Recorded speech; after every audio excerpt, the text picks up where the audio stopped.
영어 설교, 로미교 영어 설교 두 번째 주입니다. 오늘은 약간 좀 더 커진 모니터를 준비해보겠습니다.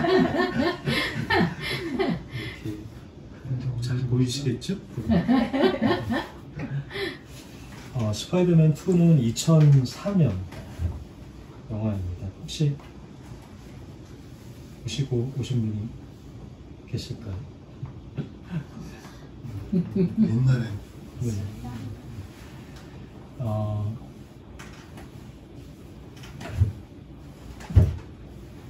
스파이더맨 2는 그 피터 파커라는 평범한 대학생이 어느 날 갑자기 그 거미에 물리죠. 스파이더맨 1에서 일어나는 일인데요.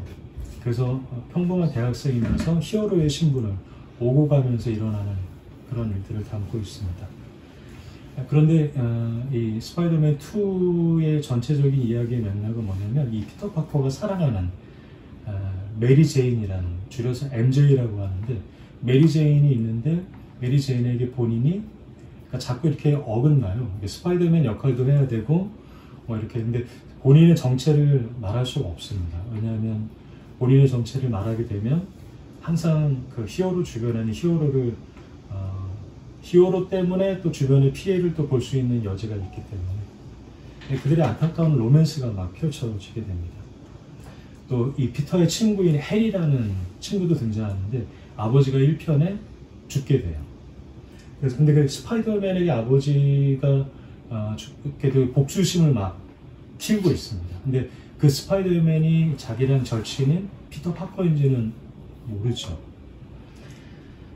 그리고 이 스파이더맨 2에는 스스로 통제되지 못하는 힘을 갖는 이 닥터 옥토퍼스라는 박사가 등장하면서 이야기가 전개됩니다. 점점 더 어려워지는 이 통제되지 않는 힘이 얼마나 큰 위험을 가져오는가를 보여주는 영화입니다.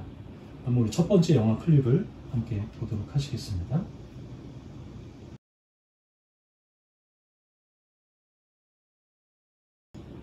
그 히어로의 책임감이 이 짧은 클립 안에서도 보이죠. 그리고 그것 때문에 사랑하는 사람에게 피해가 갈까 노심초사하는 마음이 느껴집니다. 마치 그 섹스피어의 희곡인가요? 거기 보면 왕관을 가지려고 하는 자, 왕관의 무게를 견뎌야 한다라고 말하는 그 부분과 일맥상통한 부분이지 않을까 생각이 듭니다. 그러니까 어떤 막대한 힘이나 혹은 그게 권력이나 어떠한 뭐 가정 안에서도 마찬가지겠죠. 가정 안에서는 부모가 가장으로서 아이들로부터 가져온다. 그런 어떤 힘을 가지고 있다는 것이 그만큼 단순히 그것을 가지고 누리는 것이 아니라 그 힘을 감당해야 할 무게나 책임이 너무너무 막중하다라는 것을 우리가 사실은 알 수가 있습니다. 두 번째 클립도 함께 보도록 하시겠습니다.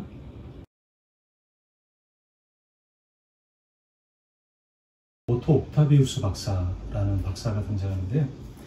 사실은 이 오토 옥타비우스라는 박사의 이름에서부터 많은 게 암시가 되어 있습니다. 그러니까 오토라는 말은 뭐냐면 게르만어로 부유하다, 부자 이런 걸 뜻하는 단어고요. 찾아보니 옥타비우스라는 말은 뭐냐면 라틴어 옥타부스에서 유래된 단어입니다. 우리가 로마의 그 황제 중에 아우구스투스라는 황제가 있지 않습니까? 그 이름의 어원이라는 것이죠. 그러니까 옥타비우스라는 이름에는 어떤 의미가 포함되어 있냐면 야망, 욕망, 그 다음에 어떤 제국 뭐 이런 것들이 그 옥타비우스라는 이름 안에는 이렇게 들어가 있다라고 볼 수가 있습니다. 또 한 가지 특이한 게 뭐냐면 그의 이름이 숫자 8과 관련이 있다라는 겁니다. 그 옥타비우스 박사에 보면 이게 8이 이렇게 나와 있지 않습니까? 처음에는 저게 뭔가 하고 봤는데 이게 영화를 찾아보니까 촉수입니다. 촉수. 근데 이게 합하면 4개의 기계팔을 착용하면 옥타비우스 박사의 2손, 2발, 4개의 기계팔 촉수까지 하면 8개의 옥토퍼스가 되는 거예요. 옥토퍼스. 그래서 초인적이고 아주 막강한 힘을 발휘하게 됩니다. 사실 여러분 그 스파이더맨의 스파이더, 그러니까 거미도 사실은 팔다리 개수가 몇 개인지 혹시 아시나요? 저도 이번에 다시 영화를 보다가 8개입니다. 그러니까 뭐냐면 스파이더맨의 거미도 팔다리가 8개, 옥토퍼스의 이 옥타비우스 박사도 팔다리가 8개인데, 이 8개라는 건 뭐냐면 막대한 힘을 가리키는 표현입니다. 막강한 힘, 어떤 사람의 능력을 초월하는 막강한 힘이 스파이더맨에게도 있었고 닥터 옥타비우스에게도 주어지게 되었어요. 그러니까 이 둘의 공통점은 뭐냐면 막강한 힘과 막강한 능력을 가진 히어로다라는 것이 이 영화의 두 명의 공통점이 아닐까라고 생각이 듭니다. 이 영화 전반에 걸쳐 반복되는 굉장히 중요한 데가 있습니다. 우리가 여기서도 하지만 뒤에서도 이게 계속 반복이 되더라고요. 아까 보면 옥타비우스 박사가 이제 그의 핵융합 반응 연구를 발표하면서 인공태양을 이렇게 만들어지고 그것을 바라보면서 이런 얘기를 합니다. 태양의 힘이 내 손 안에 있어. 이런 얘기합니다. The power of the sun in the palm of my hand. 태양의 힘이 이제, 태양의 힘은 하늘에 있는 게 아니고 이제 내 손 안에 있어 라고 이 박사가 계속해서 반복해서 이 대사를 영화 전체를 하면서 끌고 가게 됩니다. 물론 옥타비우스 박사가 처음부터 그랬던 건 아니었던 것 같아요. 이 피터 파커가 옥타비우스 박사를 처음 만나는 자리에서 굉장히 숭고한 과학자의 모습을 보여줍니다. 과학의 의미가 어떤 것이며 인류에 이바지해야 하고 공익을 우선으로 하며 이런 과학자로서의 순수한 모습들, 과학의 바른 길의 그 철학을 이 옥타비우스 박사가 이 피터 파커한테 얘기를 해주는 장면이 사실은 등장하게 되죠. 시간이 갈수록 어떻게 되냐면 이 박사의 모습이 변질이 되는 겁니다. 자기 손 안에 주어진 힘을 당연하게 여기게 되고 결국 통제자, 아까 보면 왜 뒤에 박사가 고혈압 잡는 것처럼 이게 그게 아니 고혈압이 아니고 뒤에 보면 여기 통제장치 칩이거든요. 그걸 가지고 그 기계와 본인을 연결하는 통제장치인데 통제장치가 결국은 고장이 나게 됩니다. 그러니까 자기를 통제하는 무엇인가가 고장남과 동시에 아내는 죽고 사랑하는 아내는 죽고 도시와 사람들은 큰 두려움에 빠지게 되죠. 힘은 주어졌지만 통제하는 장치가 사라지니까 그로 인해 큰 파멸이 가져오게 되는 것입니다. 여러분 성경에도 통제되지 않는 막강한 힘을 그러나 그 힘으로 파멸을 가져온 인물이 있었죠. 바로 오늘 저여러분들이 함께 읽었던 성경 속의 다윗입니다. 다윗은 이새의 막내 아들이었습니다. 그의 시작을 우리는 다 알고 있죠. 너무나 작고 너무나 적게 시작을 하게 됩니다. 들판에서 양을 치던 다윗은 사실 아무도 관심을 갖지 않았어요. 거기에 그 아이가 있었는지조차도, 심지어는 본인의 이 다윗의 아버지까지도 다윗이 거기에 있었는지조차도 모를 정도로 그 정도로 존재감이 없었던 인물, 그가 바로 다윗이었습니다. 그런 들판에서 찾아오는 모든 위협들 속에서 자신을 돌보고 계신 하나님을 경험했습니다. 사자와 곰의 발톱 아래에서 하나님의 손길을 경험했고 자신을 구원하는 하나님을 노래하고 찬양했던 삶을 그가 살았던 것이죠. 그러니까 적어도 그에게 있어서 하나님이라는 분은 어떤 분이냐면 추상적이고 저기 멀리 계신 분이 아니라 지금 내 삶 여기에서 내가 살아가는 일상에서 나와 함께 하시는 분이시다라는 고백이 아주 어릴 때의 다윗의 삶에서부터 일어났던 것입니다. 블레셋의 거인 골리앗과 사울왕의 군대가 첨예하게 대립하고 있을 때를 여러분 다 아실 겁니다. 이스라엘 백성들은 골리앗의 기계에 눌리게 되죠. 아무도 그 앞에 나가지 못합니다. 고대 전투는 무엇이냐면 1대1의 싸움이거든요. 그래서 상대편의 적장과 우리 편의 적장이 나와서 기세 든든하게 1대1로 육박전을 하면 거기서 기세가 거의 다 판세림이 다 결정이 되는 것이죠. 아무도 나가지 못하고 이스라엘은 그렇게 패배를 향하여 달려가는 그때에 다윗이 분을 내죠. 이렇게 얘기합니다. 누가 우리 하나님을 이와 같이 조롱하느냐. 하나님과 동행하며 살았던 다윗에게 골리앗은 결코 거인이 아니었던 것이죠. 왜냐하면 그의 삶에서는 늘 하나님이 그의 일상 속에서 함께 해주셨음을 그는 뼈저리게 경험했기 때문입니다. 그래서 앞에 보이는 골리앗은 거인이 아니라 하나님 앞에 먼지와 같은 자뿐이다 라는 고백이 다윗의 마음 안에 있었던 것이죠. 사람들은 다윗을 보며 그와 함께 하시는 광활하고 거대한 하나님을 알아챘습니다. 마침내 다윗이 온 이스라엘 왕이 되었을 때 그는 예루살렘의 다윗성을 아주 공교하게 세우고자 결심하게 되죠. 이스라엘을 이처럼 세우신 분은 내가 아니라 하나님이시다라는 것을 만천하에 인증하는 공적인 한 가지의 액션을 취하는 것이 무엇이냐면 예루살렘 성으로 다윗성으로 하나님의 법궤를 들여오는 일이었습니다. 예루살렘으로 하나님의 법궤를 모셔온다라는 것은 이 나라는 나의 나라가 아니고 하나님의 나라다라는 것을 모든 백성에게 선언하는 것과 같은 일이에요. 이렇게 성왕 다윗의 통치는 절정에 이르게 됩니다. 그보다 더 좋을 수도 없을 정도였죠. 그리고 이스라엘에는 이전에도 없었던, 이후에도 없었던 평화가 이스라엘 가운데 찾아오게 됩니다. 만일 여러분, 제가 다윗의 전기를 쓰는 그런 역할을 맡은 사람이라면 저는 아마 이쯤에서 마침표를 찍었을 것입니다. 가장 최고의 순간이에요. 근데 아쉽게도 우리가 대하고 있는 성경은 너무나 적나라한 책이죠. 너무나 충격적이게도 성경은 우리에게 성왕 다윗의 좋은 결말이 아니라 흉흉한 진실을 오늘 본문 사무엘하 11장에서 들려줍니다. 그것을 한마디로 요약하면 이렇습니다. 통제되지 않은 힘을 가진 다윗의 모습. 통제되지 않는 힘을 가진 다윗의 몰라. 영화 속으로 돌아가면 옥타비우스 박사 역시 통제되지 않는 힘으로 인해서 스스로 괴물이 되죠. 자신도 스스로를 어떻게 할 수 없는 그러한 괴물이 되어 이미 괴물처럼 살아가 버리게 됩니다. 세 번째 클립을 함께 보도록 하시겠습니다.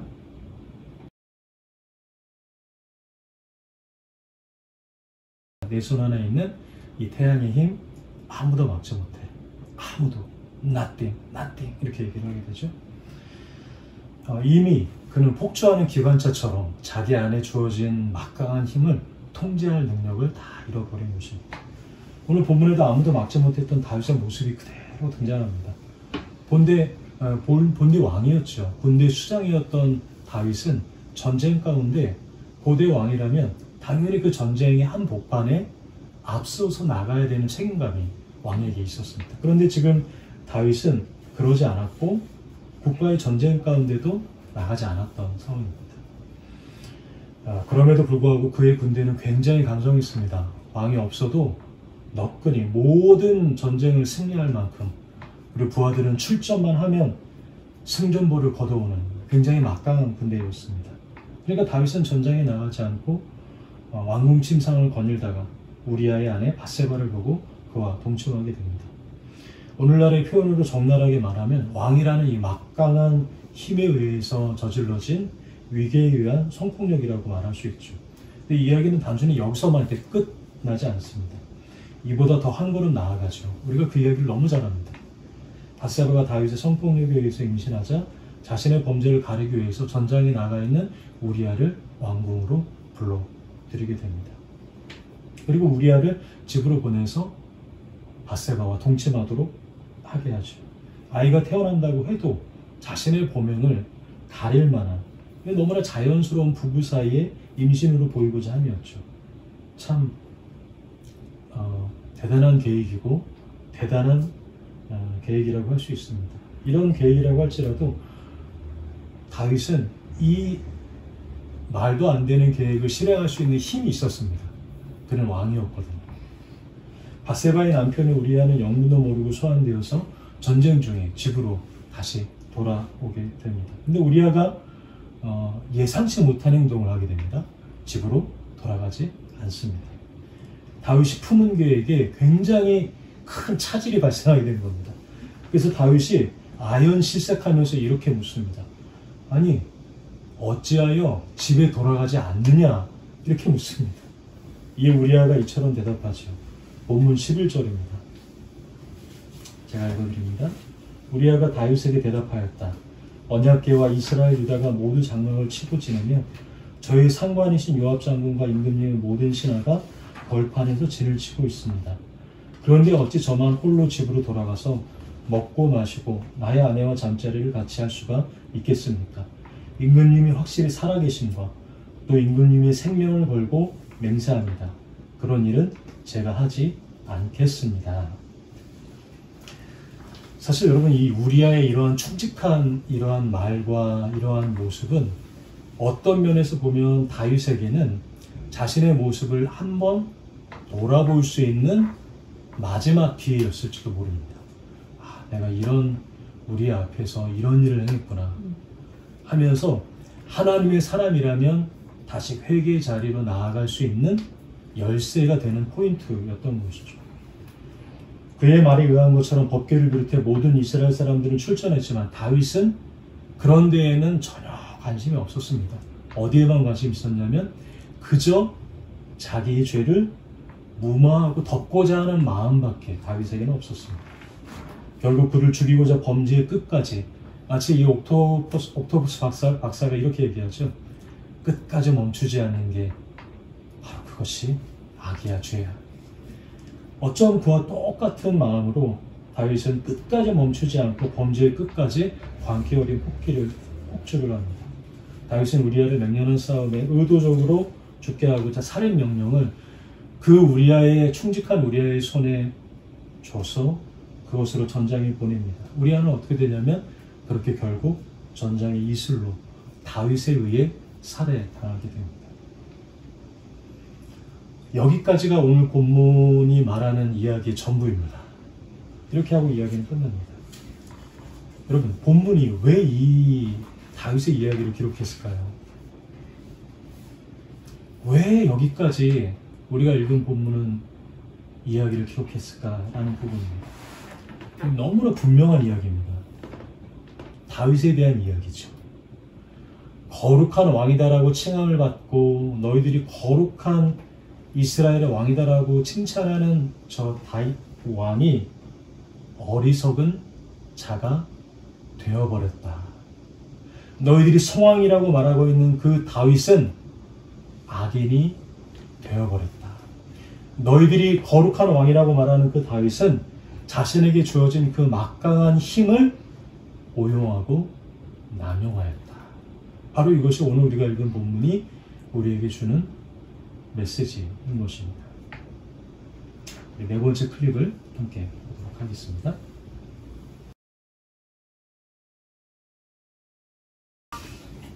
다시 영화 속으로 돌아가면은 오늘부터 갑자기 스파이더맨의 기능을 잘 못하게 됩니다. 거미줄이 안 나오게 되고 벽에서 자꾸 떨어지게 되고 이유를 모른다는 게 더 심각한 이유였죠. 자신의 정체성에 대해서 깊은 갈등을 느끼게 되면서부터 일어난 일입니다. 피터 파커는 그저 평범하게 자신을 위해서 살고픈 마음이 많아져요. 그러나 그에게 주어진 막강한 힘은 그만한 책임감이 있다, 책임이 따른다라는 것을 항상 말하고 있죠. 영화 속 대사와 같이 위대한 힘에는 항상 커다란 책임이 따르는 법이기 때문입니다. 시편 14편 1절은 오늘 우리가 읽었던 본문의 다윗의 모습을 이렇게 매우 적절히 표현합니다. 어리석은 사람은 마음속으로 하나님이 없다 하는구나. 그들은 한결같이 썩어서 더러우니 바른 일을 하는 사람이 아무도 없구나. 그러니까 다윗의 상태를 한마디로 시편은 뭐라고 얘기하냐면 하나님이 없다 하는 상태다, 이렇게 이야기합니다. 그러니까 하나님이 없다, 하나님이 없는 그의 마음은 한 여인과 한 가정을 파괴하는 말할 수 없는 욕망 가운데 휘둘려 버리게 되는 것이죠. 그러니까 하나님이 없는 그의 왕권은 충직한 우리아라는 자신의 종도 죽이고 이스라엘 전체에 매우 심각한 타격을 입히는 무기가 되어버렸던 것입니다. 그러니까 오히려 힘이 무기가 되었다라고 말하고 있는 것이죠. 하나님이 없다라는 말을 여러분 한번 곰곰이 한번 생각해 보면 어떤 공간을 의식해 볼 수가 있습니다. 그러니까 내 마음에 하나님이 없다라는 것은 어떤 상태를 가리킨다라고 볼 수 있겠죠. 예를 들면 하나님은 분명히 있던 자리였는데 그 자리에 하나님이 계시지 않으면 그곳은 어떻게 되냐면 일종의 비어지는 공간이 됩니다. 근데 그 공간은 계속 비워져 있는 게 아닙니다. 비워져 있는 것이 아니라 우리 마음의 공간이라는 것은 무엇이냐면 그것이 비워지면 항상 그 비워진 곳에 다른 곳으로 채워져서 그 부분이 존재하게 되는 것입니다. 그것을 우리가 일반적으로는 뭐라고 표현하냐면 이고, 즉 자아라고 부릅니다. 내 안에 있는 자. 심리학에서는 이것을 뭐라고 표현하냐면 기본 상태의 자기라고도 표현합니다. 기본 상태의 자기. 영어로는 default self라고도 말합니다. 그러니까 이 기본 상태의 자기가 내 자아 정체성을 이루는데 굉장히 중요한 역할을 합니다. 내가 어떤 사람이고 내가 무엇을 좋아하고 그리고 나는 어떻게 살아가기를 원하고 이것에 대해서 기반이 되는 게 이 디폴트 셀프이기 때문입니다. 그런데 우리는 너무도 손쉽게 남들과 비교하면서 내가 우위에 있을 때 우월감을 얻거나 혹은 내가 어떤 계획한 일을 성취했을 때 그걸로 인해서 내가 스스로 나를 이렇게까지 이끌어가고 통제할 수 있구나 라는 것을 이 디폴트 셀프를 통해서 우리가 인식하게 된다라고 말을 합니다. 그러니까 이 기본 상태의 자기는 치열한 사회생활에는 도움이 되죠. 왜냐하면 내가 어떤 사람인지 그리고 내가 다른 사람보다 우위에 있는지 그렇지 않은지를 항상 비교 분석하니까 자기 자신을 항상 뭐라고 할까요? 이렇게 다름질할 수 있게 하는 근본적인 지침이 되게 되는 것입니다. 치열한 사회생활에는 도움이 될 수 있습니다만 한편으로 보면 반대급부로 오히려 그것으로 인해서 늘 불안하거나 늘 우울과 계속되는 자기 비판을 다른 사람이 하지도 않았는데 스스로를 자기 비판을 선사하는 그런 역할도 이 디폴트 셀프가 하는 부분 중에 하나입니다. 다시 성경으로 돌아가 하나님 없는 다윗의 그 심령이 비어있는 그 공간, 그러니까 디폴트 셀프, 본래 그 원래의 자기, 그 디폴트 셀프가 크게 자리하게 되는 것이죠. 하나님이 사라지니까 사라진 그 자리에 자기의 자아가 다윗 안에 크게 자리 잡은 것입니다. 내 앞에 있던 모든 상황, 막강한 힘을 가진 그러한 다윗 자신이 그러니까 어떻게 해요? 그 전에는 하나님이 그 자리를 차지했는데 하나님이 사라져버리니까 자아가 자리를 차지하고 자아가 자리를 차지하니까 자신이 자신의 그 모든 상황들을 통제하려고 몸부림치게 되었다라는 것입니다. 그러니까 다윗의 했던 행동은 무엇이냐면 기본 상태의 자기, 디폴트 셀프가 스스로 놀랍게 반영해서 일어난 결과물이다라고 말할 수 있습니다. 2017년에 사회심리학 저널의 바이양 박사라는 연구팀의 이 바이양 박사의 연구팀이 한 가지의 결과를 발표했는데 그게 굉장히 인상적이었습니다. 이 바이양 박사가 발표한 게 무엇이냐면 기본 상태의 자기라는 것에 대한 연구에 대해서 얘기하는데 요점은 이겁니다. 이 기본 상태의 디폴트 셀프라는 각자에 있는 디폴트 셀프라는 기본 상태의 자기가 어떤 상태에서는 작아지거나 심지어는 아주 사라져버리는 경우도 있다는 것입니다. 우리의 자아가 사라지거나 작아지는 경우가 있다는 것이죠. 그 상태는 바로 다른 것이 아니라 인간이 경외심을 느끼는 순간에 자신의 이 디폴트 셀프가 작아지거나 사라지는 경험을 하게 된다는 것을 과학적으로 연구하게 됩니다. 연구팀의 실험은 이러했습니다. 그들이 미국 요세미티 국립공원이 보이는 전망대에 그 전망대를 구경하러 찾아온 42개국 1100명의 사람들에게 이 실험에 참여해달라고 요청을 합니다. 이 요세미티 국립공원은 이 루즈벨트 대통령의 말에 의하면 이것보다 더 거대하고 위대하고 아름답고 장대한 경관이 없다라고 말할 정도로 그 앞에서의 풍경을 통해서 경외심을 느낄 만한 그런 장소였던 것이죠. 그러니까 누구라도 그 앞에 서면 하고 탄성을 지를 만한 그러한 경외심을 느낄 만한 곳이었죠. 연구 참가자들이 그 요세미티 국립공원 전망대에서 그 공원을 한동안 보게 합니다. 그리고 나서 그 공원을 한동안 그 전경을 본 이후에 모는 종이에 자신의 모습을 그리고 그 옆에 나라는 글자를 쓰게 합니다. 미라는 글자를 쓰게 합니다. 항상 그것과 반대되는 실험을 또 해보고자 이 실험과 반대되는 조건에서 사람들이 어떻게 반응하는지를 연구해보고자 가볍고 유쾌하고 즐거운 기분을 주고 그리고 보다 더 복잡한 곳 그런 곳을 찾아 당시 샌프란시스코의 피셔맨스 워프라는 곳에 있는 사람들 대상으로 동일한 실험을 진행하게 됐습니다. 그곳을 한동안 바라보게 하고 모는 종이가 있는 종이에 역시 자신을 그리고 그 옆에 나라는 글자를 쓰게 되었습니다. 이때 모는 종이에 그리는 자기의 그림의 크기하고 거기에 나라고 쓰는 그 글씨의 크기가 놀랍도록 자신의 자기 중심성을 상당히 정확하게 측정하고 표현해 준다라고 합니다.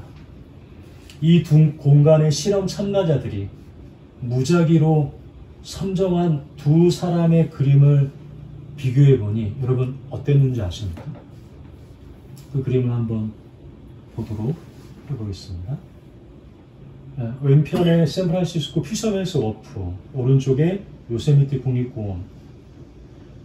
무작위로 뽑은 사람 중에 자신의 그림을 비교해 보니 샌프란시스코 피셔맨스 워프에는 자신의 그림이 정중앙에 상당히 크게 그려져 있고 그것이 나라고 적혀 있습니다. 근데 오른쪽 요세미티 국립공원에는 어떻게 적혀 있죠? 그와는 상당히 작게, 그리고 나라는 글자도 그와는 상당히 작게 자신에 대해서 그리고 있는 것입니다. 너무 큰 대조가 되고 있죠. 사람들은 그저 경외심을 느끼는 장소에서 그것을 바라만 보기만 해도 자기의 자아가 작아진다는 사실을 느끼게 됩니다. 나 자신보다 거대한 무언가 앞에서 나도 그 거대한 무언가에 비교해 보니 나도 그것의 한 일부다라고 느끼게 되는 것이죠. 심지어 사라지기도 한다라는 이 연구 결과입니다. 이 경외심 가운데 있을 때 우리가 내가 저 사람과 나를 비교해서 나는 이렇게 크고, 혹은 내가 저 아이와 비교해서, 혹은 내가 저 상황과 비교해서 이만큼 작다, 이런 크고 작음의 비교가 이게 얼마나 가볍느냐라는 것입니다. 자신을 향한 강박에서부터 벗어나게 되는 출발점이 이러한 거대한 경외심을 느끼냐 느끼지 못하느냐라는 것이죠. 여러분, 이러한 바이양 연구팀의 연구는 사실 신앙에도 굉장히 중요한 의미가 있습니다.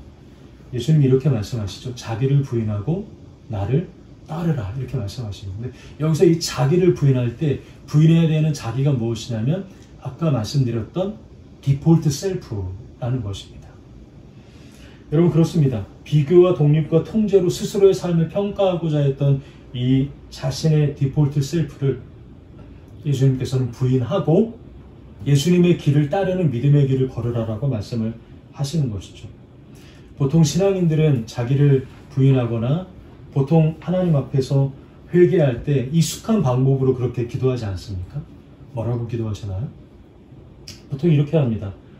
내가 잘못했구나. 내가 하나님 앞에 이런 죄를 지었구나. 내가 너무 자기중심적으로 살았구나. 내가 교만했구나. 여러분, 이 정도로만 해도 굉장히 준수한 것처럼 우리가 느끼지 않습니까? 그런데 이 바이양 연구팀의 결과에 의하면 그것으로는 충분하지 않다는 것입니다. 이것이 우리에게 익숙한 회개의 방법이긴 하지만, 그러나 그것만으로는 충분하지 않고 우리의 자아는 그렇게 해서 결코 작아지거나 사라질 수가 없다는 것이죠. 우리의 자아는 우리보다 거대한 힘 앞에 있을 때만이 압도되고, 나보다 큰 경외심 앞에, 그 앞에 머물러 있을 때만이 비로소 작아지고 사라지게 된다는 것입니다. 그래서 우리는 하나님의 말씀 가운데, 기도 가운데, 예배 가운데 나아가는 이유가 그것보다 더 큰 경외심 앞에 계속해서 나가고자 하는 이유라는 것이죠. 영화서 옥타비우스 박사에게도 그렇게 하는 순간, 그런 경외심 가운데 찾아오는 순간이 다가옵니다. 우리 다섯 번째 영화 클립을 보도록 하겠습니다.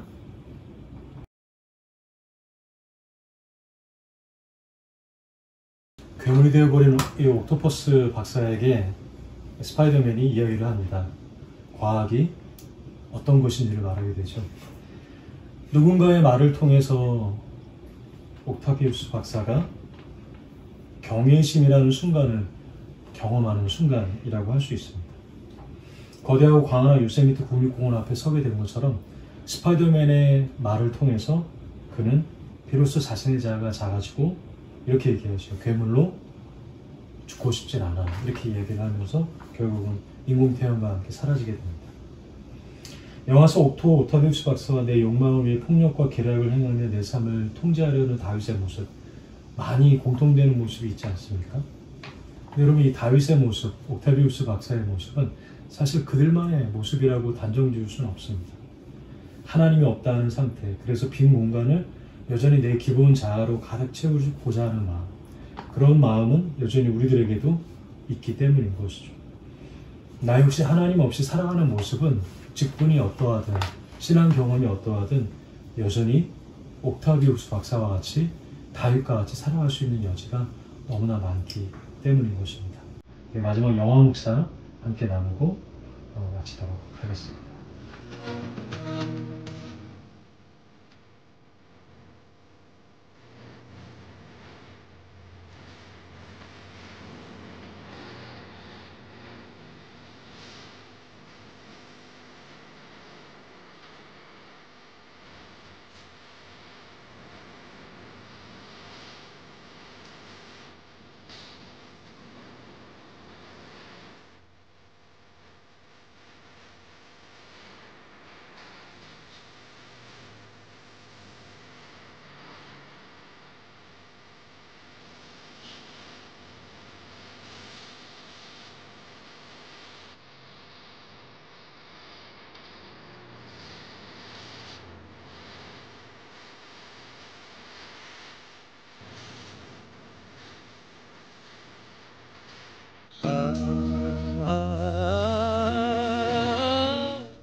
우리 이 시간에 같이 함께 말씀을 기억하면서 잠시 함께 기도하면 좋겠습니다.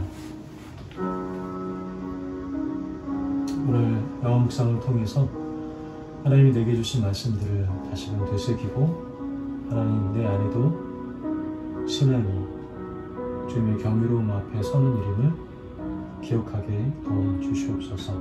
이렇게 잠시 묵상으로 함께 기도하겠습니다. 하나님, 오늘 우리들의 삶이 영화 속 옥타비우스 박사와 사무엘하 11장의 다윗처럼 그렇게 하나님 맹복할 때가 있습니다. 내 삶을 완전히 내가 통제할 수 있으며 나의 욕망과 계획을 스스로 이루려고 폭주하는 동안 그러한 나로 인하여 깊이 신음하는 가족이 있고 이웃이 있고 또 교우분들이 있다라는 사실을 우리가 외면하지 않게 하여 주시고, 스스로 삶의 왕노릇하며 살아가는 우리들의 모습을 이제 내려놓고 주님의 그 경이로우심 앞에 겸손히 예배하며 나아가는 우리의 믿음이 되게 하여 주시옵소서. 그래서 우리가 주님을 보고 경외심 가운데 나의 자아가 작아지고 마침내 자기가 사라지는 은총을 더하여 주시옵소서. 예수 그리스도의 이름으로 기도드립니다.